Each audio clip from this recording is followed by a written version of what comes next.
Hello दोस्तों, कैसे हैं आप सभी। उम्मीद करता हूं कि आप सभी अच्छे होंगे और अपनी पढ़ाई कर रहे होंगे, उसमें व्यस्त होंगे।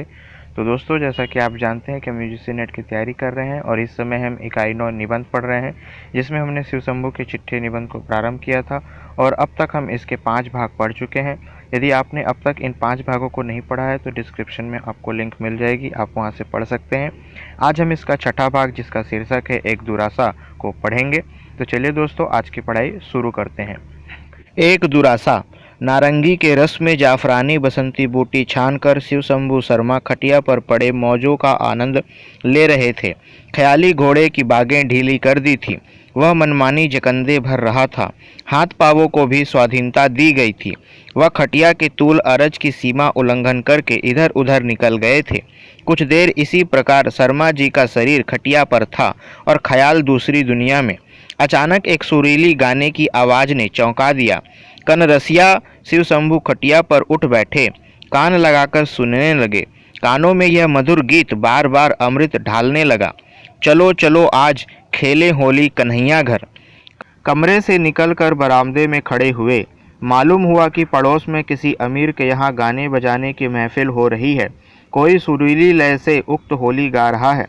साथ ही देखा बादल घिरे हुए हैं, बिजली चमक रही है, रिमझिम झड़ी लगी हुई है। बसंत में सावन देखकर अकल जरा चक्कर में पड़ी। विचारने लगे कि गाने वाले को मलार गाना चाहिए था, ना कि होली। साथ ही ख्याल आया कि फागुन सुदी है, बसंत के विकास का समय है, वह होली क्यों न गावे। इसमें तो गाने वाले की नहीं, विधि की भूल है, जिसने बसंत में सावन बना दिया है। कहाँ तो चांदनी छिटकी होती, निर्मल वायु बहती, कोयल की कूक सुनाई देती। कहाँ भादों की सी अंधियारी है, वर्षा की झड़ी लगी हुई है। ओह, कैसा ऋतु विपर्य है। इस विचार को छोड़कर गीत के अर्थ का विचार जी में आया। होली खिलैया कहते हैं कि चलो आज कन्हैया के घर होली खेलेंगे। कन्हैया कौन? ब्रज के राजकुमार। और खेलने वाले कौन? उनकी प्रजा, ग्वालबाल। इस विचार ने शिव शंभू शर्मा को और भी चौंका दिया कि क्या भारत में ऐसा समय भी था जब प्रजा के लोग राजा के घर जाकर होली खेलते थे और राजा प्रजा मिलकर आनंद मनाते थे? क्या इस भारत में राजा लोग प्रजा के आनंद को किसी समय अपना आनंद समझते थे? अच्छा, यदि आज शिव शंभू शर्मा अपने मित्र वर्ग सहित अबीर गुलाल की झोलियां, भूरे रंग की चिक्कारियां लिए अपने राजा के घर होली खेलने जाए तो कहाँ जाए? राजा दूर 7 समुंदर पार है। राजा का केवल नाम सुना है, ना राजा को शिव शंभू ने देखा, ना राजा ने शिव शंभू को। खैर, राजा नहीं, उसने अपना प्रतिनिधि भारत में भेजा है।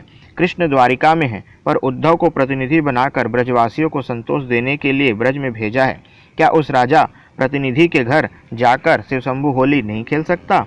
ओफ, यह विचार वैसा ही बेतुका है जैसे अभी वर्षा में होली गाई जाती थी। पर इसमें गाने वाले का क्या दोष है? वह तो समय समझकर ही गा रहा था। यदि वसंत में वर्षा की झाड़ी लगे तो गाने वाले को क्या मलार गाना चाहिए? सचमुच बड़ी कठिन समस्या है। कृष्ण है, उद्धव है, पर ब्रजवासी उनके निकट भी नहीं फटकने पाते। राजा है, राजप्रतिनिधि है, पर प्रजा की उन तक रसाई नहीं। सूर्य है, धूप नहीं। चंद्रमा है, चांदनी नहीं। माइलाट नगर ही में है, पर शिव शंभू उनके द्वार तक नहीं फटक सकता। उसके घर जलकर होली खेलना तो विचार ही दूसरा है। माइलाट के घर तक प्रजा की बात नहीं पहुंच सकती, बात की हवा नहीं पहुंच सकती। जहांगीर की भांति उसने अपने सेनागार तक ऐसा कोई घंटा नहीं लगाया जिसकी जंजीर बाहर से हिलाकर प्रजा अपनी फरियाद उसे सुना सके। न आगे को लगाने की आशा है। प्रजा की बोली वह नहीं समझता, उसकी बोली प्रजा नहीं समझती। प्रजा के मन का भाव वह नहीं समझता है, न समझना चाहता है। उसके मन का भाव न प्रजा समझ सकती है, न समझने का कोई उपाय है। उसका दर्शन दुर्लभ है। द्वितीया के चंद्र की भांति कभी कभी बहुत देर तक नजर गड़ाने से उसका चंद्रानन दिख जाता है तो दिख जाता है। लोग उंगलियों से इशारे करते हैं कि वह है, किंतु दूज के चांद के उदय का भी एक समय है, लोग उसे जान सकते हैं। माइलाड के मुखचंद्र के उदय के लिए कोई समय भी नियत नहीं।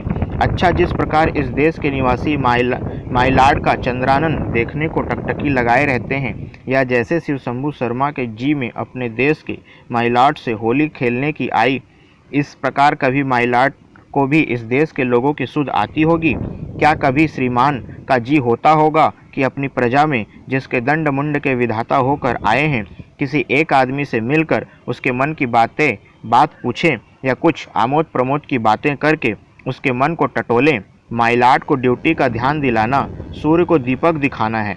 वह स्वयं श्रीमुख से कह चुके हैं कि ड्यूटी में बंधा हुआ मैं इस देश में फिर आया। यह देश मुझे बहुत ही प्यारा है। इससे ड्यूटी और प्यार की बात श्रीमान के कथन से ही तय हो जाती है। उसमें किसी प्रकार की हुज्जत उठाने की जरूरत नहीं।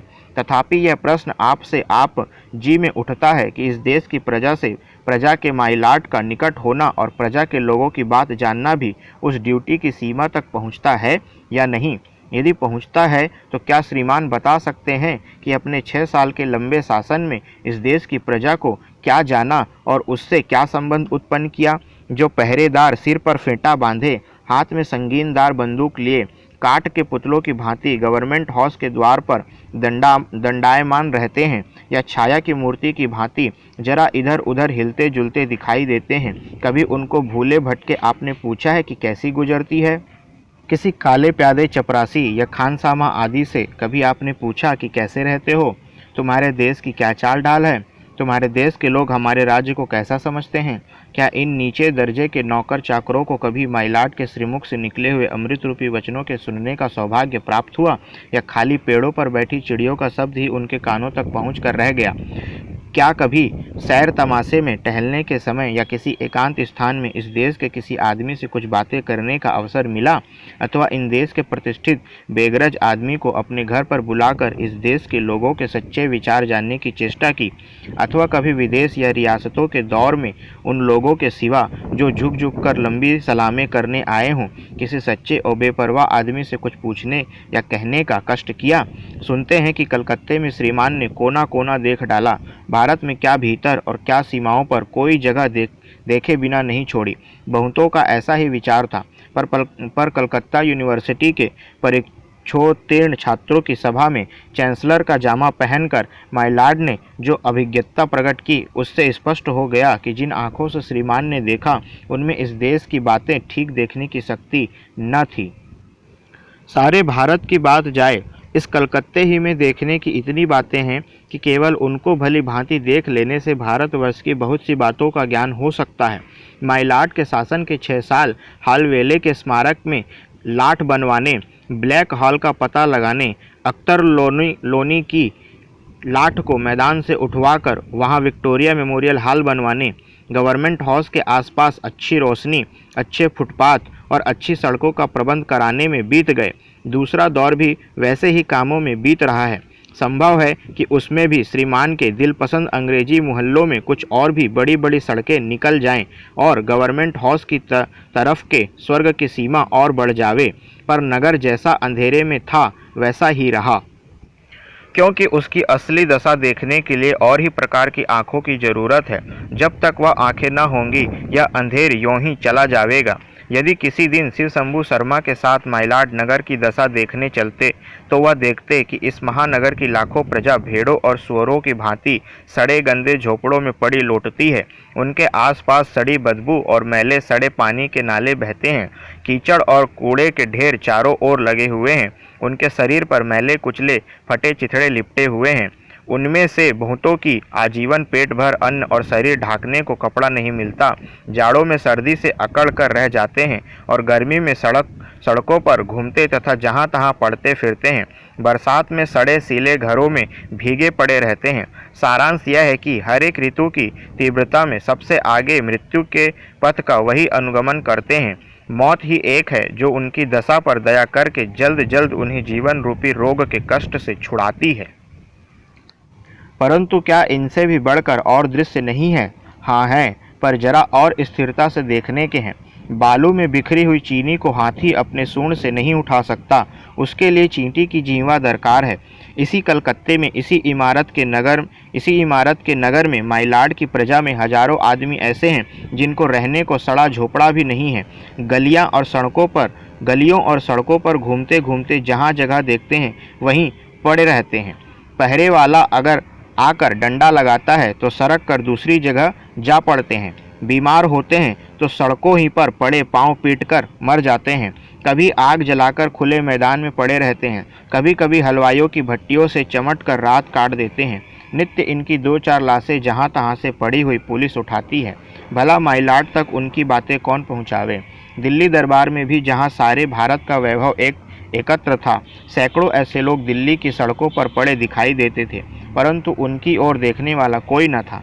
यदि माय लॉर्ड एक बार इन लोगों को देख पाते तो पूछने को जगह हो जाती कि वह लोग भी ब्रिटिश राज्य के सिटीजन हैं व नहीं। यदि हैं तो कृपा पूर्वक पता लगाइए कि उनके रहने के स्थान कहाँ हैं और ब्रिटिश राज्य से उनका क्या नाता है। क्या कहकर वह अपने राजा और उसके प्रतिनिधि को संबोधन करें, किन शब्दों में ब्रिटिश राज्य को आशीष दें। क्या यूँ कहें कि जिस ब्रिटिश राज्य में हम अपनी जन्मभूमि में एक अंगुल भूमि के अधिकारी नहीं, जिसमें हमारे शरीर को फटे चिथड़े भी नहीं जुड़े और ना कभी पापी पेट को पूरा अन्न मिला, उस राज्य की जय हो। उसका राजप्रतिनिधि हाथियों का जुलूस निकालकर सबसे बड़े हाथी पर चंवर छत्र लगाकर निकले और स्वदेश में जाकर प्रजा के सुखी होने का डंका बजावे। इस देश में करोड़ों प्रजा ऐसी है जिसके लोग जब संध्या सवेरे किसी स्थान पर एकत्र होते हैं तो महाराज विक्रम की चर्चा करते हैं और उन राजा महाराजाओं की गुणावली वर्णन करते हैं जो प्रजा का दुख मिटाने और उनके अभावों का पता लगाने के लिए रातों को वेश बदल कर निकला करते थे। अकबर के प्रजा पालन की और बीरबल के लोक रंजन की कहानियाँ कहकर वह जी बहलाते हैं और समझते हैं कि न्याय और सुख का समय बीत गया। अब वह राजा संसार में उत्पन्न नहीं होते जो प्रजा के सुख दुख की बातें उनके घरों में आकर पूछ जाते थे। महारानी विक्टोरिया को वह अवश्य जानते हैं कि वह महारानी थी और जब उनके पुत्र उनकी जगह राजा और इस देश के प्रभु हुए हैं, उनको इस बात की खबर तक भी नहीं कि उनके प्रभु के कोई प्रतिनिधि होते हैं और वही इस देश के शासन के मालिक होते हैं तथा कभी कभी इस देश की 30 करोड़ प्रजा का शासन करने का घमंड भी करते हैं, अथवा मन चाहे तो इस देश के साथ बिना कोई अच्छा बर्ताव किए भी यहाँ के लोगों को झूठा मक्कार आदि कहकर अपनी बढ़ाई करते हैं। इन सब विचारों ने इतनी बात तो शिव शंभू के जा में पक्की कर दी कि अब राजा प्रजा के मिलकर होली खेलने का समय गया। जो बाकी था वह कश्मीर नरेश महाराज रणवीर सिंह के साथ समाप्त हो गया। इस देश में उस समय के फिर लौटने की जल्द आशा नहीं। इस देश की प्रजा का अब वह भाग्य नहीं है, साथ ही किसी राजपुरुष का भी ऐसा सौभाग्य नहीं है जो यहाँ की प्रजा के अकिंचन प्रेम के प्राप्त करने की परवाह करे। माय लॉर्ड अपने शासनकाल का सुंदर से सुंदर सचित्र इतिहास स्वयं लिखवा सकते हैं, वह प्रजा के प्रेम की क्या परवाह करेंगे। तो भी इतना संदेश भंगड़ शिव शंभू शर्मा अपने प्रभु तक पहुँचा देना चाहता है कि आपके द्वार पर होली खेलने की आशा करने वाले एक ब्राह्मण को कुछ नहीं तो कभी कभी पागल समझकर ही स्मरण कर लेना। वह आपकी गूंगी प्रजा का एक वकील है जिसके शिक्षित होकर मुंह खोलने तक आप कुछ करना नहीं चाहते। ब मुलाजिमाने सुल्तान के रसानद ई दुआरा कि बसुक्रे बादशाही जे नजर मरा गदारा। भारत मित्र 18 मार्च 1905 ईस्वी। दोस्तों, शिव शंभू के चिट्ठे निबंध का 6वां भाग एक दुरासा यहीं पर समाप्त होता है। यदि आपके कोई सवाल हो तो कमेंट में अवश्य पूछें। वीडियो को लाइक करें, शेयर करें, चैनल को सब्सक्राइब करें। आज के लिए इतना ही। अगली वीडियो में आपसे पुनः भेंट होगी। तब तक के लिए धन्यवाद। जय हिंद।